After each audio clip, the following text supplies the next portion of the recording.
যদি জাহান্নামের মধ্যে দেয় তবু আমার কোনো আফসোস হবে না। জাহান্নামে অনেক মানুষ পেয়ে যাব, জান্নাতে অনেক মানুষ পেয়ে যাব, ফুলসিরাতে অনেক মানুষ পেয়ে যাব, হাসরের ময়দানে অনেক মানুষ পেয়ে যাব। কিন্তু এই কীটমাকড়ের ঘর কবর, এই কবরে তো কোনো সাথী আমার হবে না। আমি এই কবরে কেমনে, কবরে কিয়ামত পর্যন্ত আমি পার করব? ভাই আমি সেই জন্য কাঁদছি। আমার বন্ধুগণ, সেই কবর আমাদের প্রথম মঞ্জিল। সেই কবরে প্রথম নাম্বারে প্রশ্ন আমাদেরকে জিজ্ঞাসা করবে, মান রব্বুকা, তোমার রব, তোমার প্রতিপালক, তোমার স্রষ্টা, তোমার মালিক কে? শর্ট করে আওয়াজ, শর্ট করে বক্তব্য দিয়ে যাব। অসুবিধা পাইতেছেন? ভাষা বুঝতেছেন? জোরে কোন বুঝতেছেন? তাহলে একটু জোরে কোন সুবহানাল্লাহ, আওয়াজ দিয়ে সুবহানাল্লাহ। আমার বন্ধুগণ, আমার মা বোন সকল, মা বোনও আছে আপনাদের থেকে পাঁচ ডবল। এখন ওয়াজ কি করি আমি নিজেই বুঝতেছি না, কোন লাইনে যাই। এদিকে মাথার উপরে বিরাট বড় এক দায়িত্ব, ঠিক না বেঠিক? একবারে দায়িত্ব মাথার উপর। ও মিউজাম নাকি, মিউজাম নাকি, আগে পাশে বান কি ওয়াজ করছে তাও আমি শুনতে পারি নাই। সেই জন্য বক্তাদেরকে আসলে ওয়াজ কিছু জানি শুনতে পারে, কোন সাবজেক্টে মানে কোন কথাই মানে ওয়াজ করলো কে, একই হইতেছে না আলাদাই হইতেছে, আল্লাহ জানে। হ্যাঁ, আলাদা? তাহলে একটু সুবহানাল্লাহ কোন, আর একটু সুবহানাল্লাহ কোন। আমার বন্ধুগণ, কবরে এক নম্বরে প্রশ্ন করবে, তোমার রবকে, তোমার প্রতিপালককে। যেই ব্যক্তি এই দুনিয়াতে কোনো দিন মানে নাই, কোরআন মানে নাই, ইসলাম মানে নাই, নামাজের সময় আজান দিলে পূবের থেকে পশ্চিমে যাইতো, পশ্চিম থেকে পূব দিকে চলে যাইতো, আমার বন্ধুগণ মসজিদের ধারে কাছে যাইতো না। কোন কতিপয় মানুষ দেখা যায়, দেখবেন আজান দিলেই মসজিদের নিকটে যদি থাকে, আস্তে আস্তে আস্তে আস্তে বিড়বিড়ে মসজিদ থেকে দূরে সরে যায়। কথা ঠিক না ঠিক? আমার বন্ধুগণ, যারা বিদ্রোহ করবে তারা বলবে লা আদ্রি, আমি জানি না আমার রবকে, আমার মালিককে, আমার খালিককে আমি জানি না, না জানি না, আমি জানি না। যারা এই দুনিয়ার মধ্যে আল্লাহর আকাম হুকুমকে মেনে চলবে, ওই মানুষগুলো টপ করে বলে দিবে, আমার রব হয়েছে আল্লাহ। জোরে কোন একবার সুবহানাল্লাহ। আমাদের রবকে, আরো জোরে শাহাদত আঙ্গুলি উঁচা করিয়া, আমাদের রবকে, আরো জোরে আমাদের রবকে। আমার বন্ধুগণ, এই প্রশ্নের উত্তর যখন প্রথম দিব, আমার রব আল্লাহ, আমার মালিক আল্লাহ, ফেরেশতাগণ মারহাবা দিয়ে বলবে, মারহাবা মারহাবা মারহাবা মারহাবা মারহাবা রে মারহাবা, পিঠে থাবর দিয়া ধন্যবাদ জানিয়ে দিবে।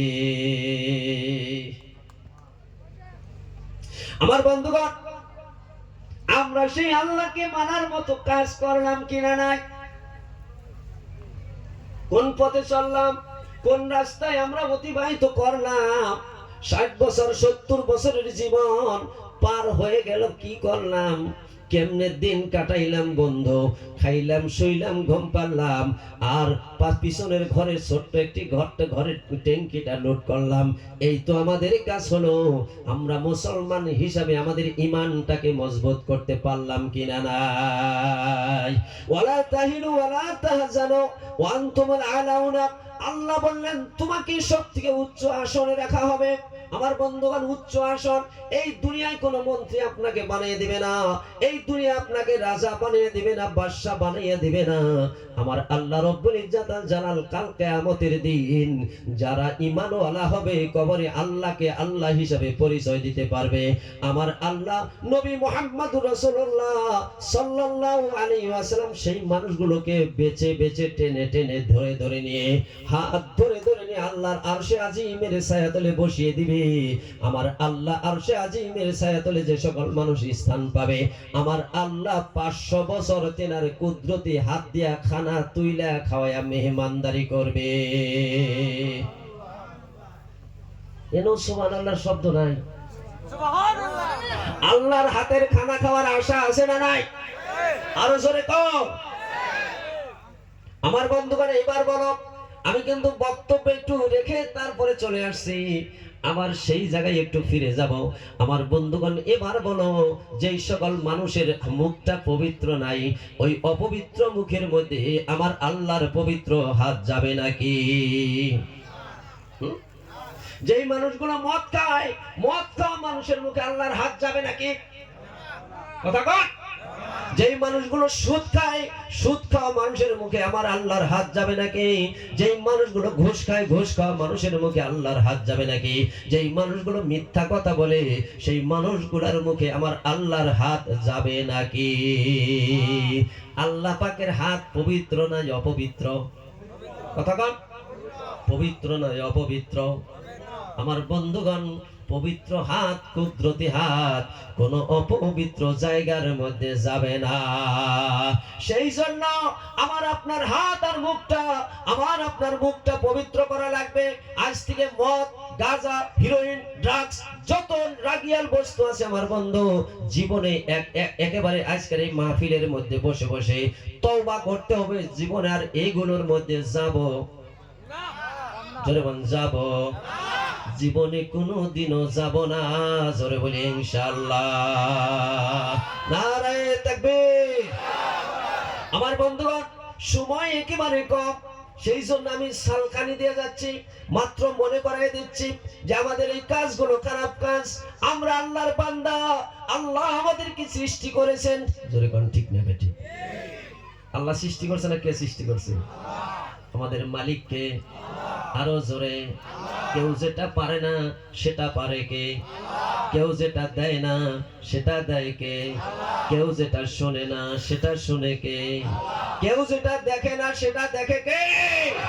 ইন্নাল্লাহা আলিমুম বিযাতিস সুদূর। আল্লাহ রাব্বুল ইজ্জাত আল জালাল বলেন, বান্দারে তুমি যেটা করো সেটা না, শুধুমাত্র তোমার সিনার ভিতরে যেটা তুমি কল্পনা করো আমি আল্লাহ সেটাও জানি।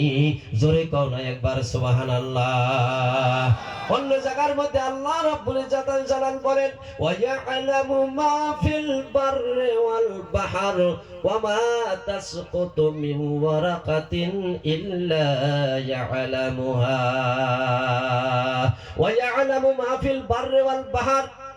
স্থলে এবং জলে, সাগরে এবং নগরে, যেখানে যাহা কিছু হয়, সাগরের অতল তলদেশে একটা পিপিলিকা যদি পোকা তার পেটের বিষে যদি যন্ত্রণায় চিকির পারে কান্নে, আমার আল্লাহ বলেন সে কান্নার আওয়াজ আমার কানে পৌঁছে যায়। শুধুমাত্র তাই নাই, তামাম গোটা বিশ্ব জগতে যত গাছ আছে, কোন গাছের পাতাটা কোন ডাল থেকে পেকে পড়ে গেল, আমি ওমা তাসকুতু মিন ওয়ারাকাতিন ইল্লা ইয়ালামুহা, সেই গাছের পাতাটা কখন কোন মুহূর্তে কোন সময় পড়ল, আমি আল্লাহর কাছে সেটারও খবর হয়ে যায়। জোরে বলা যায় কি একবার সুবহানাল্লাহ? আমার বন্ধুগণ, তাহলে আমরা যে দুনিয়ায় কাজ করতেছি এই খবর আল্লাহ জানবে না নাই? কথা কোন জানবে না নাই? যাররা যাররা পরিমাণ, যাররা যাররা পরিমাণ আমার আল্লাহ জানবেন। আল্লাহ পবিত্র কোরআনে কারিমে সূরা জিলজিলায় বলেছেন, ইযা যুলজিলাতিল আরদু জিলজালাহা।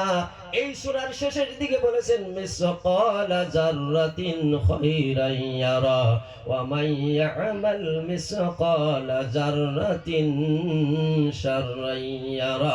জোরে বলা যায় কি একবার সুবহানাল্লাহ? নারে তাকবীর। ছোট্ট একটি ভালো কাজ, ছোট্ট একটা খারাপ কাজ জীবনে যদি করেছে, আল্লাহর কাছে উপস্থাপন হবে একেবারে ছোট্ট কাজ। এই মাটির ভিতরে আমার আল্লাহ রেকর্ডিং ক্ষমতা করে রেখে দিয়েছে।